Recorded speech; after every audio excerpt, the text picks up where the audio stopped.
Gold hub తాకట్టులో ఉన్న బంగారాన్ని విడిపించి కొనబడును. అదే రోజు ఆన్లైన్ ధరకు కొని డబ్బులు ఇవ్వబడును. నమస్తే, వెల్కమ్ టు అవర్ ఛానల్. నేను మీ ప్రియాంకారావు. ఈ రోజు మనతో పాటు పొలిటికల్ అనలిస్ట్ అంకమరావు గారు ఉన్నారు. వారితో మాట్లాడదాం. నమస్కారం సార్. నమస్తే ప్రియాంక. సార్, ఇప్పటి వరకు ఢిల్లీ మద్య కుంభకోణం గురించి మనందరికీ తెలిసిందే. దాదాపు 100 కోట్ల రూపాయలు చేతులు మారాయంటూ ఆరోపణలు వస్తున్నాయి. అయితే అంతకు మించి ఏపీలో మద్యం కుంభకోణం జరిగింది, అందుకు కొన్ని బ్రాండ్లు నిదర్శనం అంటూ కూడా ఆరోపణలు వస్తున్నాయి. నెక్స్ట్ జరగబోయేది ఏపీలో అని చెప్పేసి అంటున్నారు. ఎంతవరకు వాస్తవం? అసలు నిజంగా ఏపీలో అంత మేర మద్యం కుంభకోణం జరిగిందా? ప్రియ గారు, అక్కడ చూసుకుంటా ఉంటే మనకి 100 కోట్ల రూపాయలకు సంబంధించినటువంటి అభియోగం వాళ్ళ మీద వచ్చింది. దానికి ఒక ముఖ్యమంత్రి గారిని అదుపులో తీసుకున్నారు. ఉప ముఖ్యమంత్రి గారిని అయితే ఎప్పటి నుంచో సంవత్సరం పైమాట నుంచి ఆయన అదుపులోనే ఉన్నారు. అలాగే చాలామందిని తీసుకున్నారు. అందులో కొంతమంది మేమే నేరం అంగీకరించేసి ఇప్పుడు బయట తిరుగుతూ ఉన్నారు. మరి ముఖ్యమంత్రి గారి కుమార్తె, మాజీ లోక్సభ సభ్యురాలు, ప్రస్తుతం శాసనమండలి సభ్యురాలను కూడా అదుపులో తీసుకున్నారు. ఇంత చేశారు. మరి ఆంధ్ర రాష్ట్రానికి సంబంధించి మద్యం కుంభకోణమే కాకుండా నాసిరకం మద్యం అమ్ముతున్నారు. దానివల్ల ఎంతోమంది ప్రాణాలు పోయినాయి అని చెప్పని స్పష్టంగా అన్ని పత్రికల్లోనూ పతాక శీర్షికల్లో వస్తూనే ఉన్నాయి. అయినా సరే ఇంతవరకు దీని మీద దృష్టి పెట్టలేదు. అట్లాగే భారతీయ జనతా పార్టీ రాష్ట్ర అధ్యక్షురాలు, కేంద్ర మాజీ మంత్రి పురంధేశ్వరి గారు దీనిలో జరుగుతున్న అవకతవకలన్నీ కూడా సాక్ష్యాధారాలతో సహా రమారమి 1,00,000 కోట్ల రూపాయల పైమాట ఇక్కడ కుంభకోణం జరుగుతూ ఉంది. లెక్కలు లేవు. ప్రభుత్వ పెద్దలే దీన్ని నడిపిస్తూ ఉన్నారు. అలాగే నాసిరకం మద్యం అమ్ముతున్నారు. అమ్మిన మద్యానికి కూడా లెక్కలు ఉండటం లేదు. ఎక్కడికైనా సరే ఈ ప్రభుత్వానికి సంబంధించి ఏ చిన్నది తీసుకోవాలన్నా కూడా ఈరోజు దానికి ఒక లెక్కలుంటూ ఉంటాయి. కానీ ఇక్కడ ప్రభుత్వం పేటీఎంను అనుమతించట్లేదు, అలాగే చెక్కులను అనుమతించట్లేదు, ఫోన్పేలను అనుమతించట్లేదు. మరి దీన్ని ఏ విధంగా చూడాలి? ఇది కుంభకోణం జరుగుతుందని చెప్పని ఆమె సాక్ష్యాధారాలతో సహా ఇవ్వడం కూడా జరిగింది. దాని గురించి ఎప్పటి నుంచో కూడా చంద్రబాబు నాయుడు గారు, లోకేష్ బాబు గారు, అలాగే పవన్ కళ్యాణ్ గారు కూడా మద్యం కుంభకోణం గురించి మాట్లాడుతూనే ఉన్నారు. కొన్ని వేల మంది చనిపోయారు ఇప్పటి వరకు. మద్యం వల్ల కొన్ని వేల మంది చనిపోయారు. అలాగే ఇప్పుడు మీరు ఏ ఆసుపత్రికి వెళ్ళినా, ఎక్కడికి వెళ్ళి చూసినా కూడా 100 మంది కనుక అందుట్లో రోగులుంటే అందుట్లో 70 మంది ఈ మద్యం వల్ల అవయవాలు, అంటే లివర్ కావచ్చు, లేకపోతే కిడ్నీలు కావచ్చు, ఈరోజు ఆ బాధితులే ఎక్కువ మంది కనపడతా ఉన్నారు ఏ వైద్యశాలకు వెళ్ళినా కూడా. మరి ఇంత జరుగుతున్నా కూడా ఆంధ్ర రాష్ట్రం మీద ఇప్పటి వరకు వాళ్ళు, ఇదే ఒక్కటే కాదు, ఆంధ్ర రాష్ట్రంలో జరిగే చాలా విషయాలు చూసుకుంటా ఉంటే ఇక్కడ మానవ హక్కుల ఉల్లంఘన జరుగుతూ ఉంది. ఎక్కడ జరుగుతున్నా కూడా రాక్షస పాలన జరుగుతుంది తప్ప ప్రజాస్వామ్యయుతంగా ఏమీ జరగట్లేదు.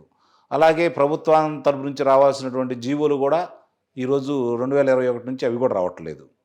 మరి ఇన్ని చూసుకున్న తర్వాత కూడా ఈ ప్రభుత్వం మీద ఇప్పటి వరకు తగిన చర్యలు తీసుకోలేదని అందరూ భావిస్తూ ఉన్నారు. ఇప్పుడిప్పుడే కొన్ని చర్యలు మొదలవుతున్నాయని భావిస్తున్నారు. మీరు అన్నట్టు ఢిల్లీ తర్వాత ఆంధ్రప్రదేశ్, ఈ పాటికి ముందు ఇక్కడ జరిగి తర్వాత అక్కడ జరగాల్సింది. ఇప్పటికైనా సరే అది జరిగితే అందరూ స్వాగతిస్తారు దాన్ని. అందులో ఎలాంటి సందేహం కూడా లేదు. కానీ ఇక్కడ ప్రభుత్వ అధినేత ఆయన వీటన్నింటినీ కాపాడుతున్నాడని, ప్రభుత్వంలో చాలామంది పెద్దలకి, అంటే వాళ్ళ తయారు చేసే వాళ్ళు వేరే వాళ్ళు అయినా కూడా వీళ్ళ ఆధీనంలోనే జరుగుతుంది అనేది వాస్తవం. ఇక్కడ చీమ చిట్టుకుమన్నా కూడా వీళ్ళ తెలియకుండా జరగదు. ఇక్కడ ఏ వ్యాపారం చేయాలని కూడా ప్రస్తుతం ఆంధ్ర రాష్ట్రంలో వాళ్ళకి వాటాలు లేకుండా ఏం జరిగే పరిస్థితి అయితే కనపట్టలేదు. భయానక వాతావరణం సృష్టించి, లేకపోతే పర్యావరణ అనుమతులు లేవని చెప్పని, మీ దాంట్లో పలానా లోపాలు ఉన్నాయని చెప్పని వాళ్ళని బెదిరించి, భయపెట్టి, లొంగ తీసుకొని దానిలో వాటానా తీసుకుంటున్నారు. లేకపోతే వాళ్ళని వేరే రాష్ట్రాలకు పారిపోయే విధంగా చేస్తున్నారు. అంటే ధనం ఒక్కటే వాళ్ళకి పరమావధిగా కనపడతా ఉంది. ఎదురు తిరిగిన వాళ్ళని ఏ విధంగా అణచివేయాలని ప్రయత్నం చేస్తున్నారో చూస్తూనే ఉన్నారు.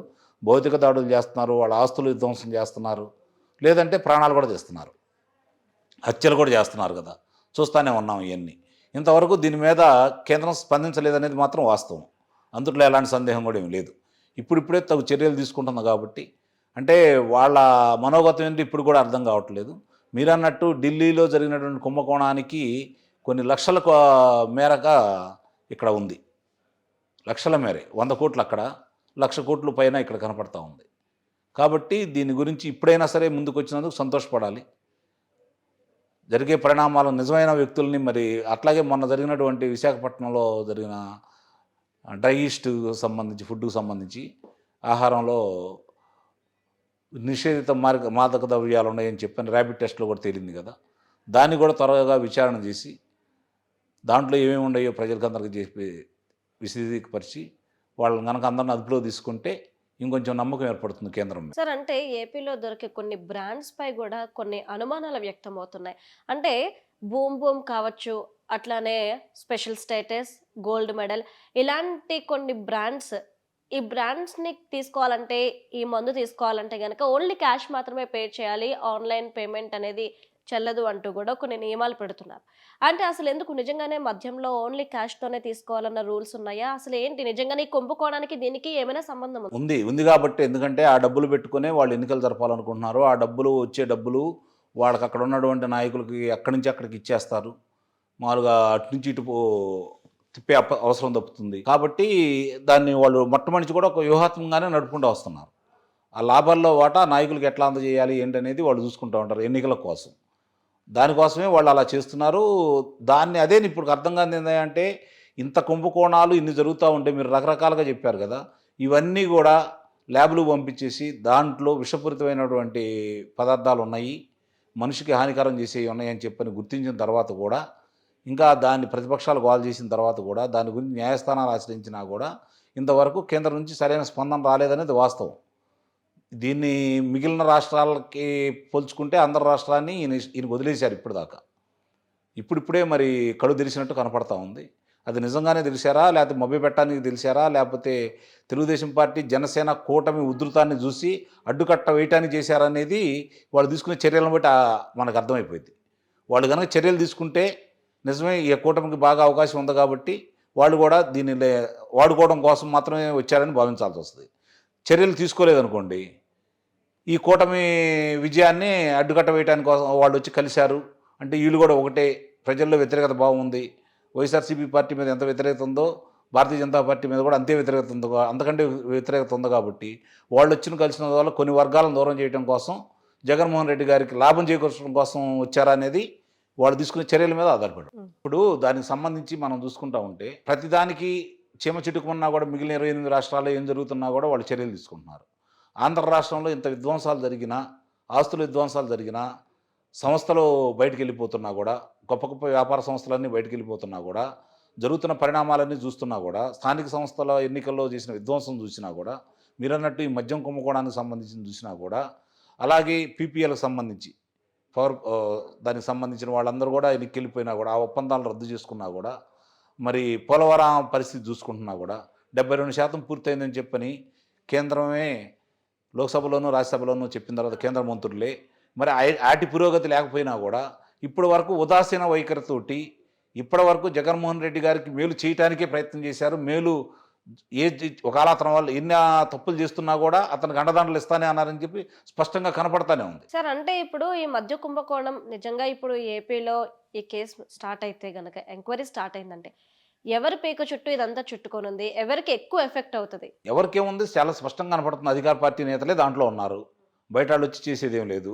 పొరపాటున ఎవరన్నా తెలియక వాళ్ళ కంపెనీలో ఇలాంటివి కనుక పంపిస్తూ ఉంటే వాళ్ళకే చూసుకుంటుంది. ఎందుకంటే వాళ్ళు బెదిరించి చేయించుకుంటున్నారు కదా, కాబట్టి వాళ్ళకే చూసుకుంటుంది. దానికి సంబంధించిన కానీ మొన్నటి వరకు కూడాను అంటే జగన్మోహన్ రెడ్డి రావడానికి ముందు వరకు కూడా ఈ మద్యం షాపులన్నీ కూడా ప్రైవేట్ కాంట్రాక్ట్ బేస్లో ఉండేటివి. మరి ఇప్పుడు మొత్తం గవర్నమెంట్ తీసేసుకుంది, గవర్నమెంట్ హయాంలోనే ఇదంతా జరుగుతుంది.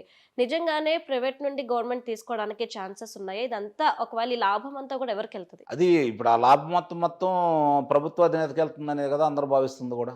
ఇప్పుడు వేరే వాళ్ళు ఎవరైనా సరే అక్కడ ఏదో తూతు మంత్రంగా వాళ్ళకి రావాల్సిన వాళ్ళు తీసుకొని, నేను ఇందాక చెప్పినట్టు ఎన్నికలకు సంబంధించి ముందుగానే ఆ డబ్బులు ఎవరెవరిలో పెట్టుకుంటే అటు ఇటు పంపించేటప్పుడు దొరకకుండా ఉంటాయి కదా. కాబట్టి వాళ్ళు మొట్టమొదటి కూడా వ్యూహాత్మకంగానే నడుపుకుంటూ వస్తున్నారు. వాళ్ళ శ్రేణుల దగ్గర, వాళ్ళ నాయకుల దగ్గర వీటిని భద్రపరుస్తున్నారు. ఇప్పుడు దాన్ని విచ్చలవిడిగా రేపొద్దున ఓట్లు కొనడానికి ఉపయోగపెడుతూ ఉంటారు. అది చాలా స్పష్టంగా కనపడతానే ఉంది. కాబట్టి రాష్ట్రంలో ఇన్ని జరుగుతున్నా వెనకున్నటువంటి కేంద్ర ప్రభుత్వం ఇప్పటికైనా కళ్ళు తెరుస్తుంది, రాష్ట్ర ప్రజల గురించి అయినా సరే అని మనం భావిద్దాం, ఆశపడదాం. అంతకంటే చేయగలిగింది ఏం లేదు. వాళ్ళు కనుక దాన్ని అనుగుణంగా ముందుకెళ్ళకపోతే ఇప్పటికి కూడా భారతీయ జనతా పార్టీ, వైఎస్ఆర్సీపీ పార్టీ ఒకటేనే భావించారు. Thank you so much.